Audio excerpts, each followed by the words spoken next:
Hello, my name is Shanice Sanders, and my central point idea topic is on the end of racism.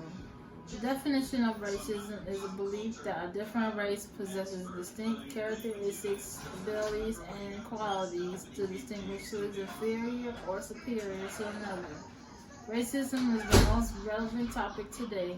We have different cases of police brutality with the African American community and Hispanic families being separated from their children at the border. There is a constant battle between Caucasians and every other race. Caucasians have been seen as the dominant race since the beginning of time. There are many different types of racism, including discrimination, harassment, oppression, violence, and intimidation. Nevertheless, every race has their own unearned privilege, but it's clear in society there are more superior race. Racism is mostly based on stereotypes and assumptions associated with people. We can never avoid racism because it's all over our TVs, newspapers, and media. While we have many problems concerning racism, will it ever be eliminated? The big question that most are asking is, when did racism start? I believe that racism wasn't built on race, but was built on religion. In the past, the world wasn't distinct from the nations, states, and countries, but was made up of ethnic groups like Maya, Greece, Maasai, etc. Each ethnicity had their own religion.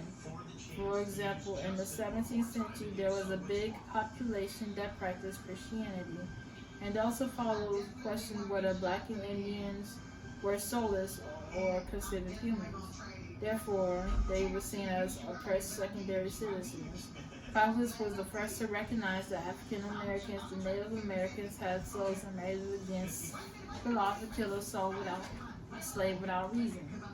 As slavery was growing in the countries, many people of color began to practice Christianity. The Caucasians realized that religion wasn't a weapon to discriminate against other races.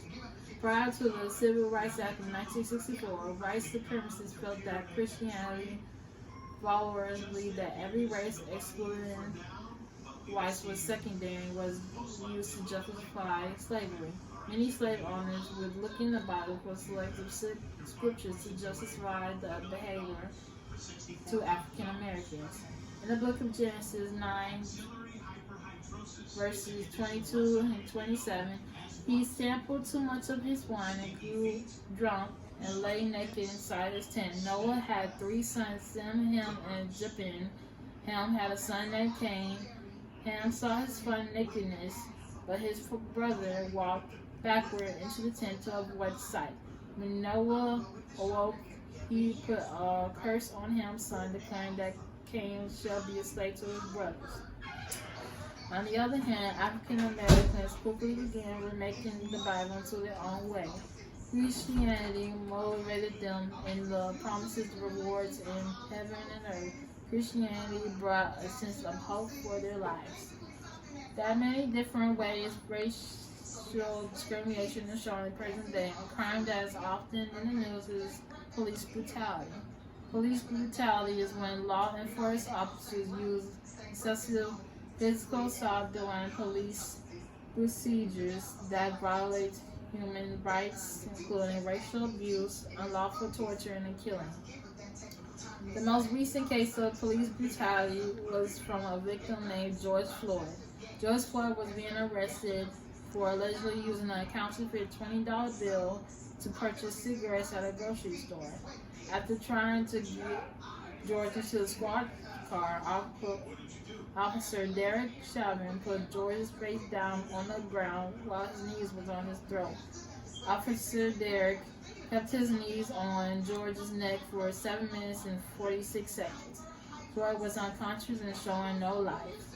He was announced dead at Hennepin County Medical Center. Another big police brutality altercation is the story about Trayvon Martin. Trayvon Martin was walking home after buying snacks from the convenience store when he was started by George Zimmerman, and the neighborhood watch captain for Twin Lake and thought he looked suspicious. After disregarding an order from his lieutenant, he decided to follow Trayvon. misdemeanor shot the unarmed young man and claimed it was self-defense. Most racial discrimination results from stereotypes, racial profiling, and prejudgment.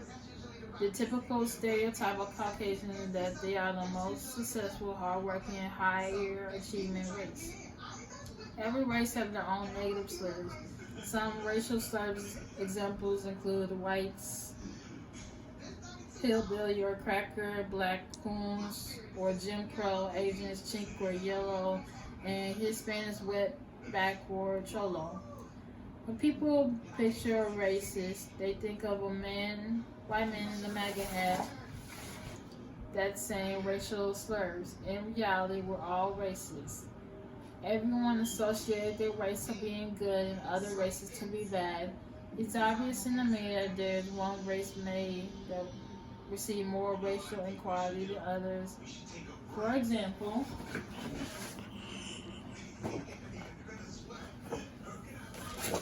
from my chart, in police brutality, black people are more than 2.5% more likely to be killed by police officers than white people.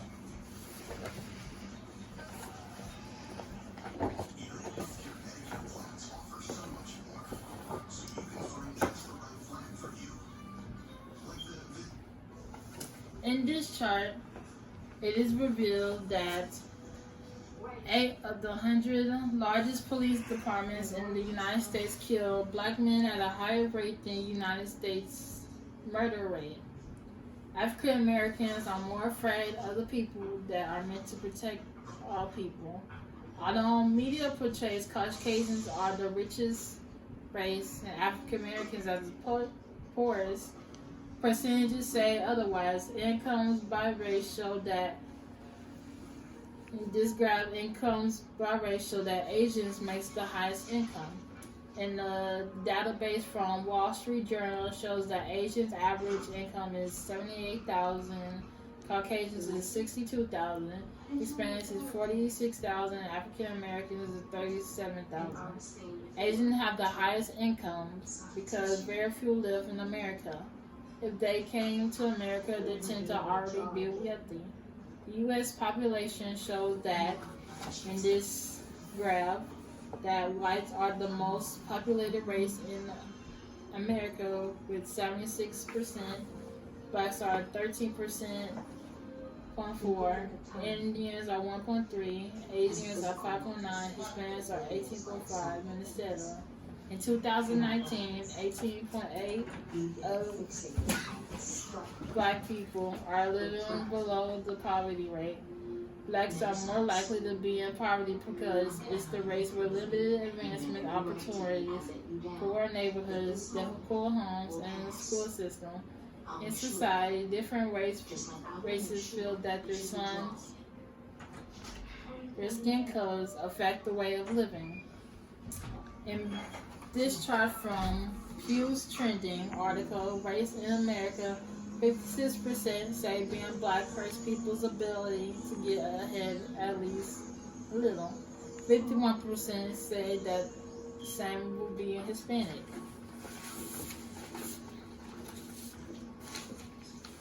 In contrast, 59% say being white helps people's ability to get ahead. The reason racism is such a big topic for me is because I've seen how it affects people. Some of the people in my family and friends are victims of racism, and they allow me to tell their testimonies. One of my closest friends, Fatima, she's Muslim, and during school she always felt self-conscious about wearing her hijab.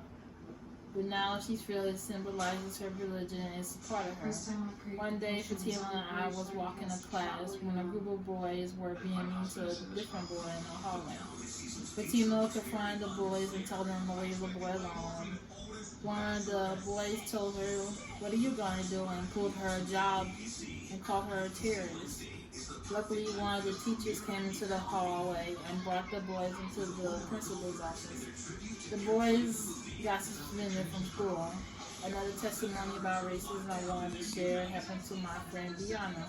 Brianna is African American, was in California visiting her grandma, and was good friends with the neighbor's daughter. Brianna and her friend decided to have a girls' day and went shopping on Rodeo Drive. She dropped her off in front of a Versace store while she went looking for parking.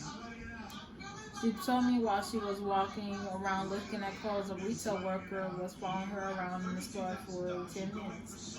When her friend came in the store, the clerk saw that she was wearing designer clothes and went back in the front counter.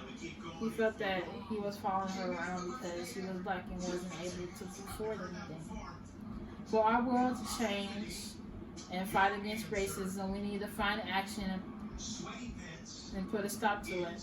One of the first steps to eliminate racism is to learn to recognize and understand your privilege. Everyone is born with privilege, and I recognize that I accept many privileges for being myself. For example, I see that my culture can be an influence in the media. You see in the media that celebrities want bigger butts and lips, and when it originated with black people. And African Americans dominate in every professional sport. If you look up the 20 greatest athletes of all time, 12 of those 20 are African Americans, including Jim Brown, Jesse Owens, Bo Jackson, and Michael Jordan. Overall, I have learned that others have more privilege than me, and I accept that because I wouldn't change anything about myself. The best way to understand the issue is to acknowledge everyone's story on how racism impacts their lives. Encourage people that their experience with racial slurs and stereotypes doesn't define them. Encourage, if we're ever going to come together as one, it's important to explain how systematic biases affect everyone. For example, in America, it's known as the land of opportunity. We can't be known as that if we're all racially inequality. If we allow racial inequality to continue, we should ensure equal opportunity to put a stop to racism. Nevertheless, I think the cure to racism should start in the school district. Schools should be self-aware and eliminate our personal bias with race and seek to understand the school students. Teachers can create teaching opportunities to address difficult issues with race, culture, and ethnicity. In conclusion, there's never been a time when all races were considered equal. As the years go by, I believe that all races will be in peace with each other if we put in the work to stop racism. I hope that the world gets to a place of accepting no matter what their race, gender, religion, or sexual orientation. Everyone should be granted the same rights and respect. Thank you.